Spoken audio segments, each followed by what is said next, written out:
one person who was spotlighted in that episode was Ray Kurzweil, and he was actually called one of the smartest men in the world. Yes, yes, he was. He made some very provocative statements. At one time he said, we will merge with technology. He was very forthcoming and very direct with that statement. He said, we will gradually become non-biological, and at that point we're effectively robots. And another thing that he said was, we'll be able to overcome things that make our existence too short. So some very interesting statements. We may have talked about this in the past, but what are your sort of general thoughts on Ray Kurzweil, and what do you think about how he was presented in this show? Yeah, well, his introduction to me, to me it was deplorable. Like, one of the smartest guys in the world. It's like, oh, please, like that I didn't like that at all. But if we're talking about Ray Kurzweil, who he is the face for the technological singularity. He is the spokesman. And along with technological singularity, you get transhumanism too. It's really the same thing. So he's the big guy out there pushing the idea, and it's sort of turned into this whole generic concept, of course, as things are with spokespeople, that like he created the idea and he's made these predictions and this is the man we go to and it's all about him. And when in actuality, we can understand that this is a huge group project. If this is gonna come about, he's just the one who's talking about the phenomena. But also with Ray Kurzweil, he does have he's definitely a connected guy, and he's an interesting character to say the least. I know that they made a documentary about him, which is actually, the documentary is pretty good on him. Well, I think the kind of mainstream view towards him at this point is that he is one of the leading thinkers of the day. He's kind of a modern day genius, someone who will be regarded as such, in the future. Could you give your case for why people maybe should look at the work that he's doing a little more critically? Sure. Well, again, he's talking about the technological singularity. He's talking about these huge changes which are going to affect everybody. And again, he's not talking so much about the current state of things. That would be my main objection with the whole transhumanist sales pitch in general. Is they're not talking about, okay, where are we with AI and what sort of development is going on in AI and what AI projects are actually out there in use now. It's never about that, because those are much more mundane AI projects, or what you call narrow AI projects. I know we talked about this last time we talked, but it's very, very important to mention this. So narrow AI.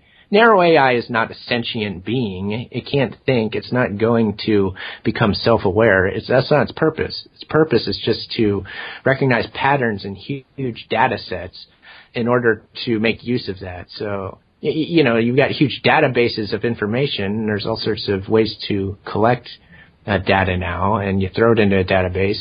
And people's a way that people just kind of like throw that off and like, oh yeah, my data's being collected, but who cares, because nobody'd ever be able to sift through all that data and make any use of it anyway. So they just got all set. What are they going to do with it? Well, what they're going to do is they're going to put a narrow AI machine at task to find patterns in the data and be able to link your data to all the other people who have their data in this database, whatever it happens to be. So it makes connections between the entire world. So that's what AI is doing now. It's all about picking apart this sort of information, making use of it where human beings cannot make use of it. And you'll never hear anybody pushing the singularity idea, anybody into transhumanism or AI. Even if you ask them about this, they divert the question. Interesting. Another character that was spotlighted in that episode was the billionaire Dmitry Itskov. And I have to confess, I wasn't familiar with Dmitry prior to watching this show. I'm not sure if you were, Aaron. If so, could you give us any sort of background to who he is and why he's interested in this subject? I had not heard of him before, and he's somebody I'm going to have to look into, because you'll find all sorts of sort of tycoon characters like this will pop up. I know Peter Thiel of PayPal fame. He's been big into the whole singularity scene, and I've not heard of Dmitry yet, but the interview they did with him was I thought the interview of him was one of the best parts of that Joe Rogan show, actually, and it was very telling. And you could tell that that guy was, he's legitimate in what he's doing. He really does want to become a god and all that business. Like, he means it when he says that. And so it was a heartfelt sort of interview they got from him, and I think pretty telling there. Yeah. I want to get your reaction to several statements that he made, because, again, quite provocative, eye-opening statements. He basically said, as human beings, we are facing multiple crises, and we are responsible for those crises. Mm-hmm. What do you make of that? Well, I think that's that is really the way that transhumanism has to be framed and is framed, in this sort of apocalyptic sense. And like, look, the world has gone crazy. We can see that clearly, and there's plenty of examples of that. And it's all falling down, and the world's coming to an end. What we need is an ultimate solution to everything. And you'll find that the problems that have brought about Armageddon, supposedly, have everything to do with the human being and the weaknesses of the human being. It's because we have created so much pollution that the earth is dying off, and it's because we're so weak that we can't solve our basic problems. And if only we were smarter, we'd be able to take science into a realm where we'd be able to solve all these medical problems. And so the answer to all those great problems come from these converging technologies that are involved with transhumanism. It's definitely an apocalyptic idea. Right. So would you say that's a fairly common sentiment that's put out there, that's used as justification for this whole movement? The fact that, things are terrible, things are worse than they've ever been. We've put ourselves in this position, therefore we need to essentially get rid of ourselves. Yes, definitely. And you'll find that degradation of the human being is done over and over and over again to quite sickening lengths, too, by transhuman promoters. And they're like, oh, yeah, the human being is just terrible anyway. Why would we even want to keep it? And, we could create something better. And they just... It gets to almost a cartoony thing where they start like saying like, oh, we have bowel movements, and why don't we get rid of that? And why don't we, like a reproduction, human reproduction is a mess. Why don't we just change the whole deal? And it gets into like that kind of just, to me, it's cartoony and silly, but it always goes there over and over again. Yeah. We had an excerpt of his closing remarks at they showed it in the show, whatever that particular conference was, and in some of his closing remarks he said the goal is to transform humans to godlike humans. And, this is something, again, I know we've talked about in the past, but how strong is, that belief in the transhumanist community that if all of this is possible, we could become gods, and that's kind of like the overall ultimate goal? Yeah, I think that's a huge motivating factor, and I think it's something that they actually believe and look forward to. And there's a lot of philosophical sides to this, a lot of occult and esoteric sides to this too. And I really do.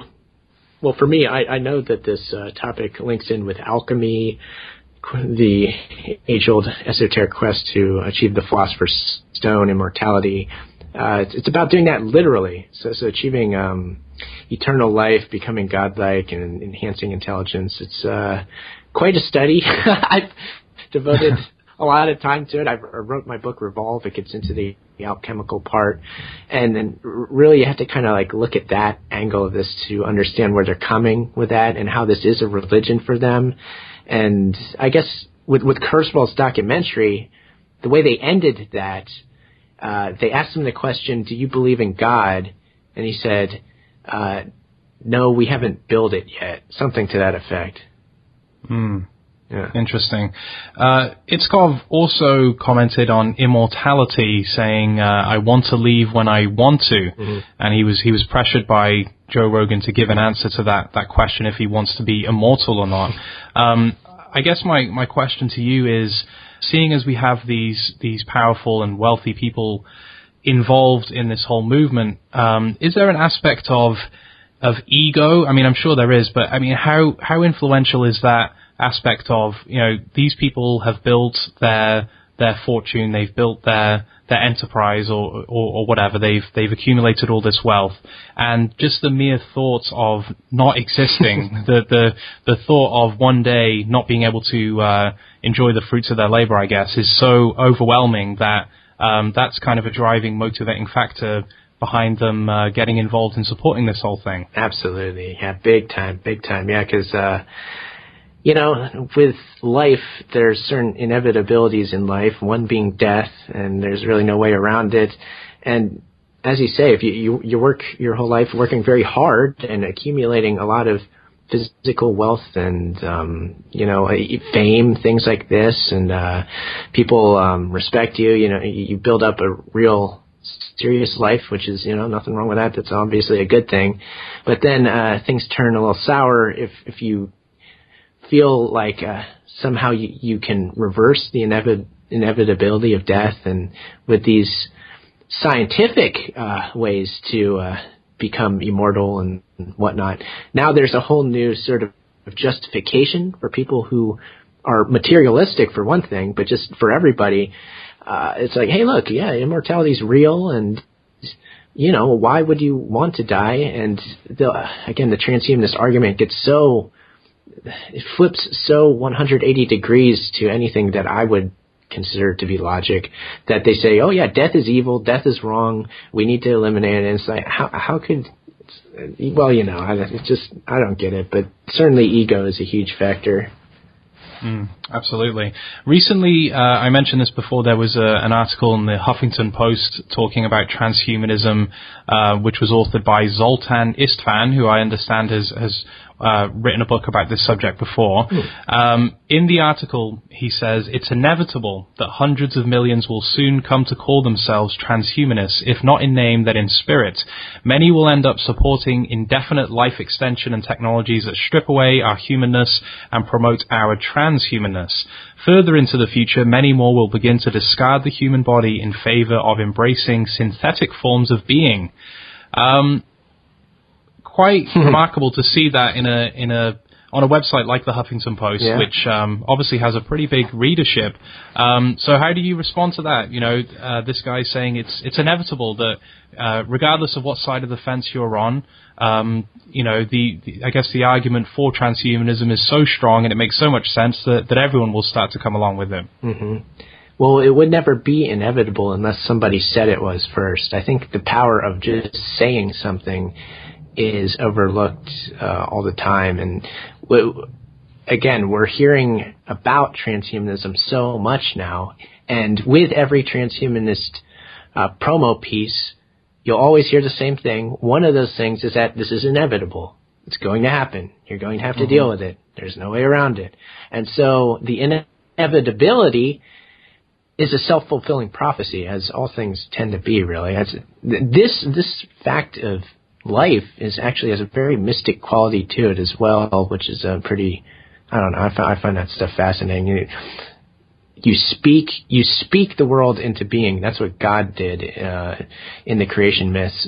God spoke man into existence, and we too speak our world into existence. So it has to do with that. It's a mystic thing, but in a more mundane sense, it's just about if people hear it over and over again, that becomes their world. So I don't know. Speaking of God, I'd like to get your reaction to this excerpt from the same article. Istvan says, if you don't care about or believe in God and you want the best of the human spirit to raise the world to new heights using science, technology, and reason, then you are a transhumanist. Yeah. Well, this brings up a very important point, and why and how transhumanism is sort of leveraging feelings of the day to, again, be promoted. I would say that feelings of today, there's a lot of nihilism, kind of a growing sense of nihilism, whether people are consciously aware of it or not. They're very nihilistic. And also atheism is rising, I'd say, and certainly materialism. So all these forces have really come to a head as, religion's been questioned, and people are abandoning. As they abandon religion, they abandon, all sorts of ideas that come with religion are actually, there are a lot of valuable things within religion. Well, people like to throw the baby out with the bathwater and say, well, religion's a bunch of nonsense, so everything associated with it is too, science and materialistic things. Well, that's the whole of reality. Therefore, that's what my worldview is going to be. And certainly transhumanists know this.